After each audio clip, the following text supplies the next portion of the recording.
One thing before we start. When the moment arrives that stops you, and it will arrive, I need one word from you in the comments. Whatever the story did to you in that second, just one word. I am there reading all of them.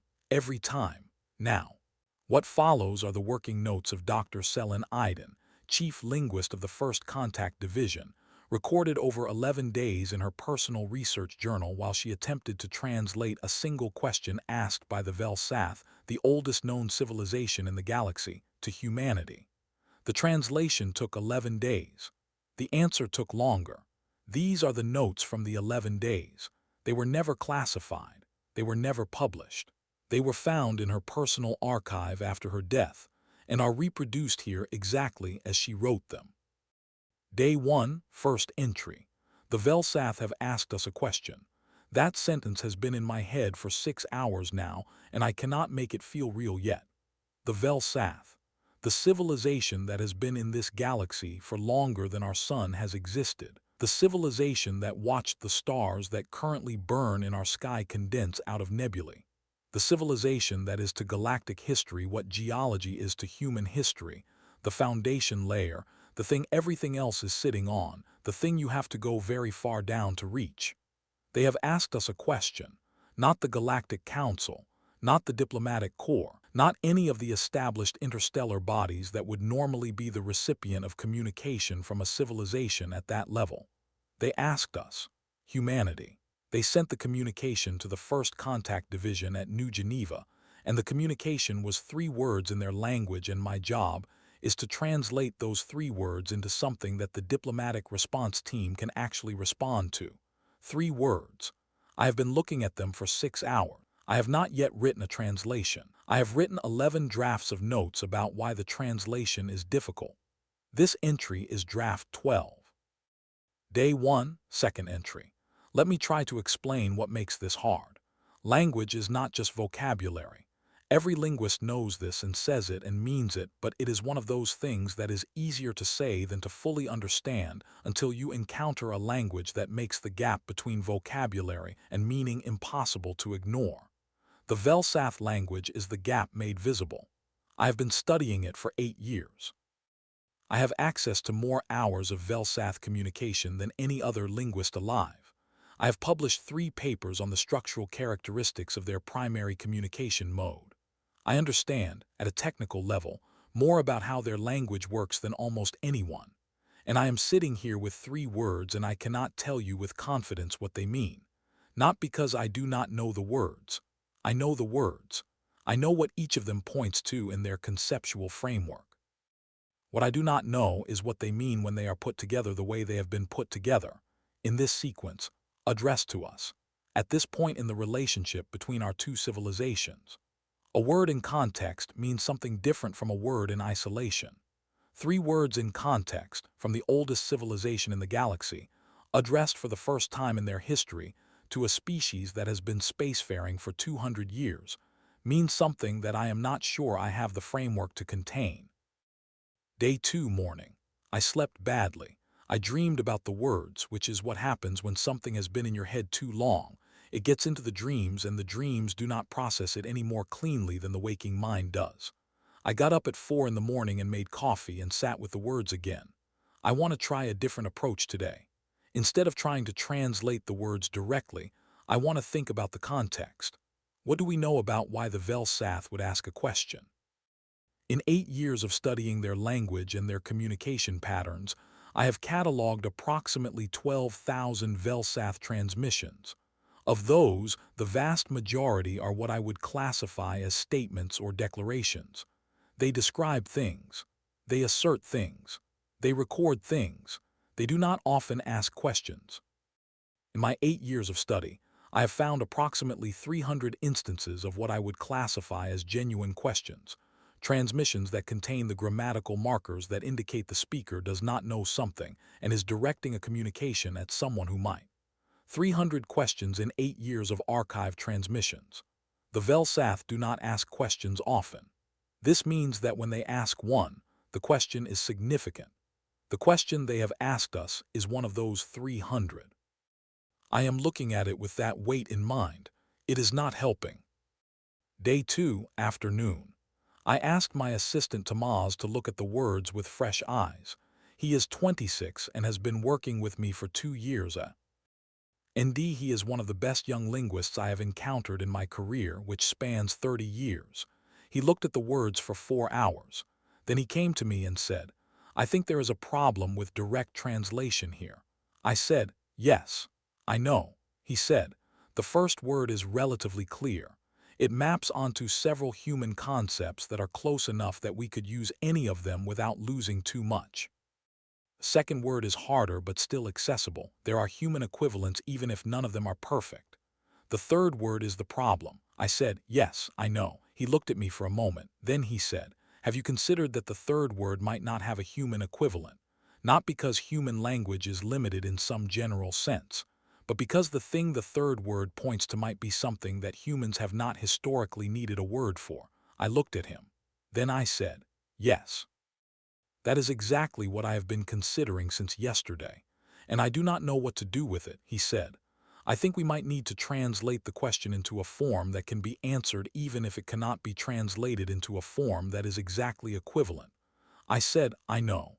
I have been trying to figure out how to do that without losing something essential." He said, "What would be lost?" And I said, "I do not know yet. That is the problem." Day 3. I called Dr. Yusuf Amandi at the Institute in Nairobi. He has been working on Vel-Sath philosophy for 20 years, and if anyone has thought about what the third word points to, it is him. The call lasted 3 hours. At the end of it, I understood the problem better and the solution not at all. Here is what Yusuf told me about the third word. The third word in the Vel-Sath language points to a concept that their civilization developed approximately 60,000 years ago, during what their own historical records describe as a period of significant philosophical development. The concept is related to, but distinct from, what humans would call purpose or meaning or direction. It is the thing a civilization has when it knows why it exists in the specific sense of knowing what it is for. Not why it came to exist. The Vel-Sath are not asking about origins. The thing a civilization has when it knows, in an active and operational rather than philosophical or abstract way, what it is doing here. What its presence in the universe adds to the universe rather than simply requiring from it. Yusuf said, "It is closer to function than to purpose. But function implies a designed role, and the Vel-Sath concept does not imply design. It implies, and this is the part I find most interesting, it implies something that is discovered rather than assigned. The thing you are for, in their framework, is something you find out. And the question of whether you have found it out is one of the most significant questions their civilization asks about any other civilization it encounters." I sat with this for a long time after the call ended. Then I called Tamaz and said, "The third word means something like 'what are you for?' in the sense of 'what have you figured out that you are for?'" He said, "That is not a simple question." I said, "No, it is not." Day 3 evening. I want to try to write down what the question actually says. Not the translation. I am not ready to write the translation yet. The closest I can come to the meaning in my own working notes is something like this. The Vel-Sath are asking, in your existence as a species, across the full span of what you have experienced and built and lost and recovered, have you arrived at an understanding of what your presence here is for? Not what you want to achieve, not what you believe, not what your religions or philosophies say about purpose in the abstract. The specific, concrete, operational thing that your civilization, as a civilization, understands itself to be doing here that could not be done without you. The specific contribution, the specific function, the thing that, if you were not here, would be absent from the universe. I am writing this in my notes, and I am realizing as I write it that I do not know the answer, not the diplomatic answer, not the official answer that will be composed by the response team. I personally do not know. I have been a human for 53 years and a linguist for 30 of them, and I am sitting here with what may be the most significant question ever asked of our species, and my honest answer is, I am not sure. I am not sure we have figured it out yet. I am not sure we have asked ourselves the question in quite this form. And I think that might be the most important thing I have written in these notes so far. Day 4. I could not work on the translation today. I kept working on the underlying question instead. What are we for? I have been thinking about it from every angle I can find.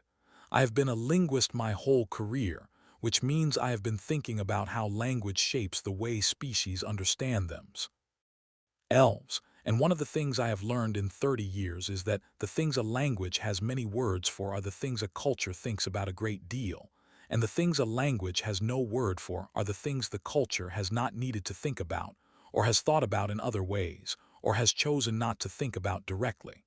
Humans have a great many words for purpose in the individual sense. Why am I here? What is my life for? What is the right thing to do? We have hundreds of words for these questions and thousands of years of philosophy built around them. What we have fewer words for is purpose in the collective sense. Not what is my civilization doing? What is my civilization for? What does my civilization add to the universe that would be absent without it? I have been looking for those words all day, and I have found some partial equivalents and none that are fully satisfying. I think Tamaz was right on day 2. I think there is something the third word points to that we have not historically needed to name. And I think the reason we have not needed to name it is that we have not yet asked ourselves the question. Day 5. Dr. Ifoma Chukwu called me this morning. She is a philosopher at the University of Lagos, and she heard through the network that I was working on a Vel-Sath translation, and she had some thoughts. I want to record what she said because it reframed the problem for me in a way that has been useful. She said, I think the mistake you are making is looking for what humanity already knows about its own purpose. You are trying to translate a question into an answer we already have. But the Vel-Sath question is not asking for the answer we already have. It is asking whether we have the answer at all. And I said, yes, but we need to provide some kind of response to the question, which means we need to translate it into something that can be responded to. And she said, what if the response is not an answer? What if the response is a description of where we are in the process of finding the answer? The question is whether you have arrived at an understanding of what you are for. What if the honest response is, we have not arrived, we are on the way? And I said, would that be acceptable to the Vel-Sath? And she paused for a long time. Then she said, I think it might be more acceptable than a response that claims we have arrived when we have not. The Vel-Sath have been around long enough to know the difference. I sat with this for a long time after the call. The difference between an answer and an honest description of the search for the answer. That is what I need to think about. Day 6. I have been going through the Vel-Sath archive looking for instances of this question being asked before. The question, in some form, has been asked 11 times in their recorded history that I can find. I want to write down what I found because I think the pattern is significant. The 11 times the question was asked, 6 of the recipient civilizations gave answers that asserted they had arrived at an understanding of their purpose. These answers were accepted. The exchange was concluded. The relationship between those civilizations and the Vel-Sath was polite and maintained, but did not develop further. 4 of the 11 times, the recipient civilizations could not produce an answer at all. The Vel-Sath recorded these encounters with the notation that translation had failed and the question could not be communicated adequately. The relationship did not develop. One of the 11 times, the recipient civilization gave a response that the Vel-Sath archive describes with a notation I have been trying to translate for the past 4 hours. The notation says something like, they gave us the shape of the searching rather than the shape of the answer. And the relationship with that civilization, which is now one of the 2 or 3 most significant in the galactic community, has been characterized by the Vel-Sath archive as the most productive contact in their recorded history. The shape of the searching rather than the shape of the answer. I read that and I thought, that is what Ifoma was saying. That is the third option, not a complete answer and not a failure to answer. The honest map of where you are in the process of finding out. Day 7. I want to record a conversation I had with my mother today. She called to check on me. I have been working long hours and she worries. I told her what I was working on in general terms, not the specifics because those are still under restricted access protocols, but the general shape of the problem. I said, I'm trying to translate a question about what we are for, what humanity is for. She was quiet for a moment. Then she said, "What do you think the answer is?" And I said, "I do not know." She said, "Well, what do you think we are doing?" I said, "Building things, learning things, telling each other stories about what we have been through." She said, "Yes, and what are those things for?" I said, "I am not sure." She said, "Maybe that is the answer. Maybe the answer is that we are the species that is still figuring it out. That is still in the middle of the question. That has been building and learning and telling stories for 6,000 years, not because we know where it goes, but because we cannot help continuing." I sat with that for a long time. Then she said, "Is that not a kind of answer? To say we do not know where this is going, but we are the species that cannot stop going anyway." I said, "I think it might be." She said, "Write it down." So I am writing it down. Day 8.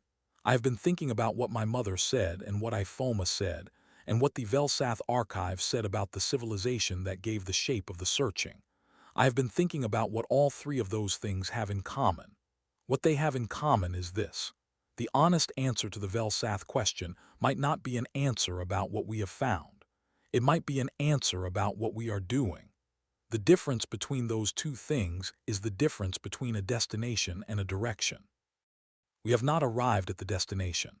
We may not know where the destination is, but we have a direction. We have had it for 6,000 years. The direction is forward, more understanding, more reach, more connection between what we are and what we are capable of being. We do not know what the destination is, but the direction has never changed. And maybe that is what we are for. Not the destination, but the movement toward it. Not the answer, but the searching. Not the arrival, but the going. I wrote this in my notes, and then I sat back and looked at it and thought, this is either the most profound thing I have written in these 11 days or the most obvious. I cannot tell which. I think that might mean it is true. Day 9. I showed my working draft to Tamaz today. Not the official translation, I have not finished that yet, the draft of my notes, the thinking. He read it for a long time. Then he said, "I think you have found something." And I said, "What do you think I have found?" He said, "I think you have found that the question the Vel-Sath are asking is not really about what we have already accomplished. It is about whether we have the kind of relationship with our own existence that produces the thing they are asking about, whether we live in the question or outside it." And I said, "What is the difference?" He said, "A civilization that lives outside the question about its own purpose treats that question as something to be answered once and then set aside. A civilization that lives inside the question treats it as something to be returned to constantly. Something that generates new understanding every time you engage with it rather than being resolved and closed." He said, "The Vel-Sath have been around for long enough to know the difference. And the one civilization in their archive that gave the answer they found most significant, the one that gave the shape of the searching, I think that civilization lived inside the question. I think they said, we do not have a final answer. We have a relationship with the question." And I think that is what the Vel-Sath were asking about, not what you know, how you relate to not knowing. I looked at him for a moment, then I said, "I think that is right." He said, "So what do we tell them?" And I said, "I think we tell them the truth. I think we tell them that we are the species that cannot stop engaging with the question. That has been engaging with it for 6,000 years. That has built civilizations and lost them and rebuilt them, and each time has come back to the same question, and found a slightly different form of it and engaged with that form until the next catastrophe or the next discovery produced the next form. We live in the question. That is what we are for. We are the species that keeps asking." Day 10. I have been writing the translation. Not the final version, I will do that tomorrow. The working version. The one where I can see what I am doing and change it and move things around and find out where the problems are. The translation has two parts. The first part is the translation of the question itself, as close to accurate as I can render it in human language. The second part is my recommendation for how to respond. The translation of the question, in my current working draft, reads like this.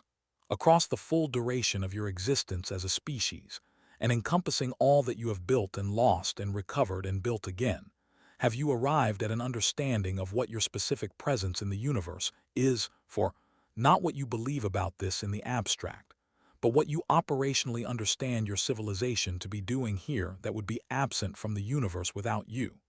That is the question. The recommended response in my current working draft reads like this: we have not arrived. We are in the process of arriving. We have been in the process for 6,000 years, and the process has not produced a final answer, but it has produced a consistent direction toward more understanding, more reach, more connection between what we are and what we are capable of being. If we are for something specific, we believe it is this. We are the species that does not stop engaging with the question of what we are for. We return to it after every catastrophe. We find a new form of it after every discovery. We do not resolve it and set it aside. We carry it forward. The question is what we are for. The carrying of it is what we do. We offer this not as a complete answer but as an honest description of where we are in the search for one. Day 10, evening.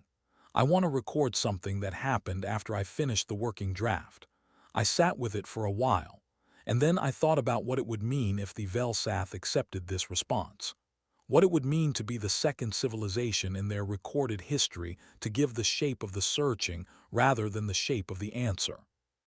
The first one, the one the Vel-Sath described as the most productive contact in their history, became one of the three most significant civilizations in the galactic community. Not because they had a better answer than the others, because they had a different relationship with the question, because they lived inside it rather than outside it. And I thought about humanity, about 6,000 years of building and losing and recovering and building, about every catastrophe that should have ended us and did not, about the pattern of returning to the question after every loss and finding a new form of it and engaging with that form until the next thing came, about the fact that we have never in 6,000 years resolved the question of what we are for and set it aside. We have always come back to it. We have always been in the middle of it. And I thought, maybe that is not a failure. Maybe that is the answer. We are the species that lives inside the question, the species that cannot stop asking. The species that has been asking for 6,000 years and is still asking and will keep asking because the asking is what we are. I wrote that in my notes. Then I went and made coffee. Then I came back and read what I had written.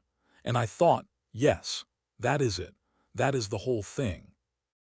Day 11, final entry. The official translation has been submitted to the diplomatic response team. The recommendation for a response has been submitted along with it. I do not know what response the team will ultimately send. That is not my decision. My job was to translate the question and to think about how it might be answered. I have done that. What I want to record in this final entry is not about the official process. It is about what 11 days of sitting with this question did to me.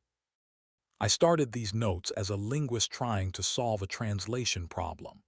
I am ending them as a human being who has been thinking for 11 days about what we are for, and what I have arrived at not as an official position, not as a diplomatic recommendation, but as my own personal understanding after 11 days of working through the problem, is this.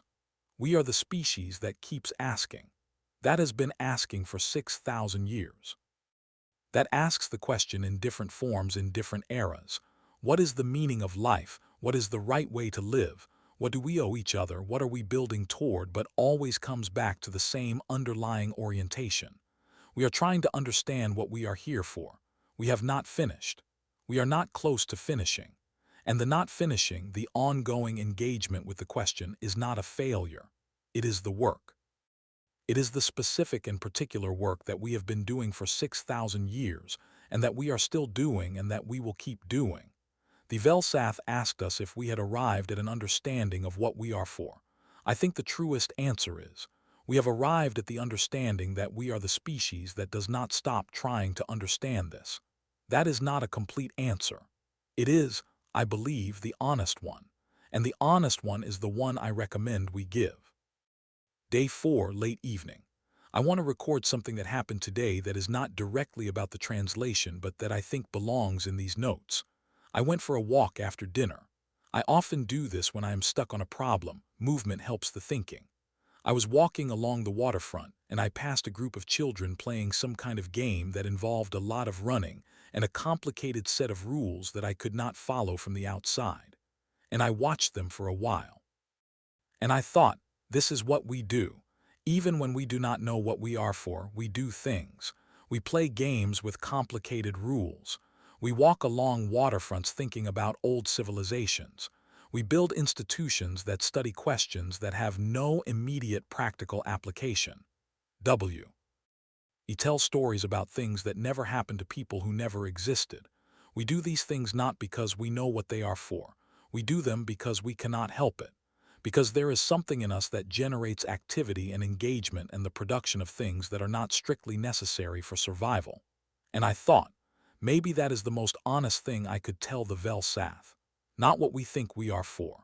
What we do when we are not trying to be anything. What we do when no one is asking. What we do by default. Because the default behavior of a species is probably closer to its actual nature than anything it claims about itself. Our default behavior, as far as I can tell from 6,000 years of evidence, is we make things, we ask questions, we tell each other stories, we try to understand, we keep going. I do not know what that is for, but I know it is genuine, and genuine might be what they are asking about. Day 5, evening. I called Professor Amara Mensah at Cambridge today.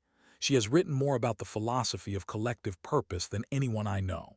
I did not tell her specifically what I was working on, but I described the conceptual problem in enough detail that she understood it.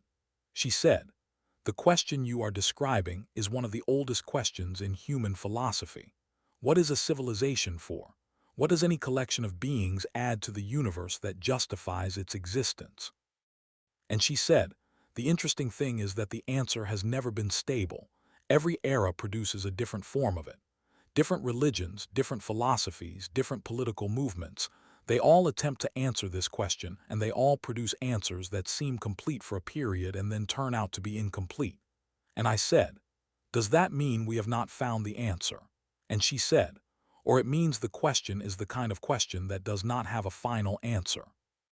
The kind of question that is answered differently at each stage of understanding and correctly at each stage, as far as that stage can see. And then the next stage of understanding reveals that the previous answer was correct within its frame and incomplete beyond it." She said, "The history of human thought is not a history of getting closer to a single final answer. It is a history of getting better at the question. Better at formulating it, better at examining it, better at holding it without forcing it to resolve prematurely." I said, "So we are not incompetent at answering the question. We are specialized in living with it." She said, "Yes, that is a very good way to put it." Day 6, late afternoon. I want to think today about what the Vel-Sath might be looking for in the response. I have 11 instances of this question being asked, and the responses that followed. I have been looking at the pattern in what the Vel-Sath found satisfying versus what they did not. The 6 civilizations that gave complete answers that said yes, we have arrived at an understanding. Here is what it is, were recorded in the Vel-Sath archive with notations I would translate as acknowledged, received, noted, polite, final. The exchange concluded. The 4 civilizations that could not produce any answer were recorded with notations about translation failure, and the encounter was also concluded. The 1 civilization that gave the shape of the searching was recorded with a notation I have been working on translating for 4 days. The closest I can come in English is something like, "They showed us the living form of the question," or "They demonstrated that the question is not yet resolved in them, which means it is still working, which means there is still something to find." That notation, "still working, still something to find," is unlike any other notation in the Vel-Sath archive of species contact. It suggests that for the Vel-Sath, the value is not in the answer. The value is in the ongoing engagement with the question. And a species that has not yet resolved the question is, to them, a species that still has something to discover. And a species that still has something to discover is more interesting than a species that has finished discovering. We have not finished. We are nowhere near finished. That might be our most significant credential.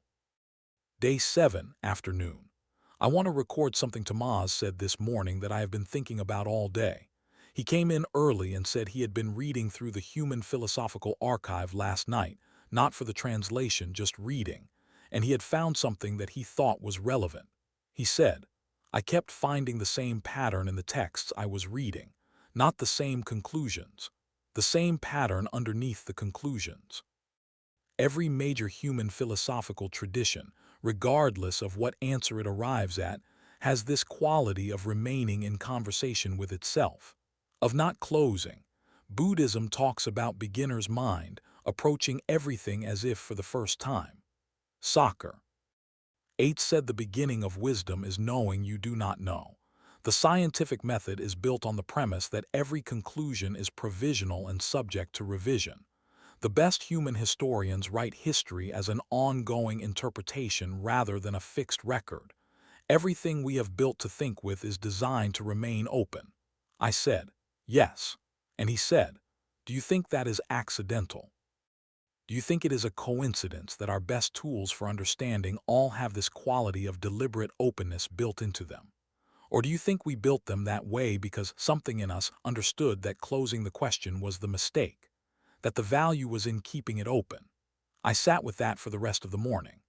I think the answer is that we built them that way because we have 6,000 years of evidence that closing questions produces worse outcomes than keeping them open. We have learned, the hard way and many times, that the civilizations and the ideas and the people who insisted they had the final answer were wrong. And so we built systems that assume we do not have the final answer yet. And those systems have served us better than any of the ones that assumed we did. Day 8 morning. I want to record a realization I had in the middle of the night. I could not sleep and I was lying there thinking about the question, and I suddenly understood something that I had been working around for 8 days without quite reaching. The Vel-Sath question is not asking about what we believe. It is asking about what we are doing. Those are different things. What we believe about our purpose could be stated in a sentence. We have many religious and philosophical traditions that have stated versions of it. What we are doing about our purpose is a different question.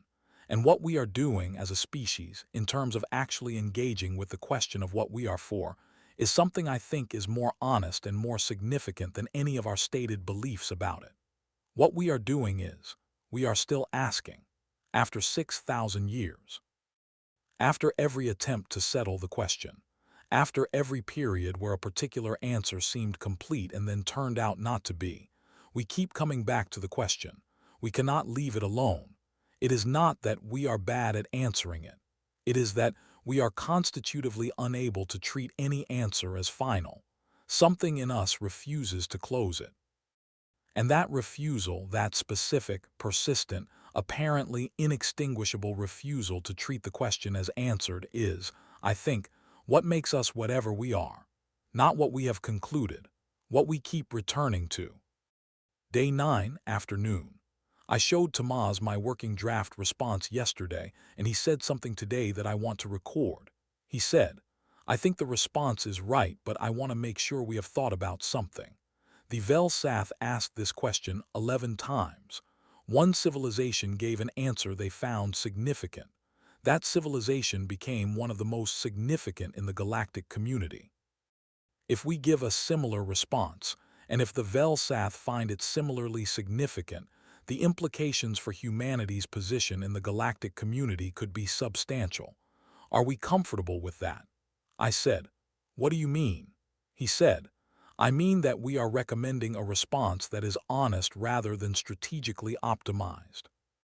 A strategically optimized response might be something that asserts more confidence, presents us as more complete, makes us seem more like the civilizations the Vel-Sath have found satisfying in the past.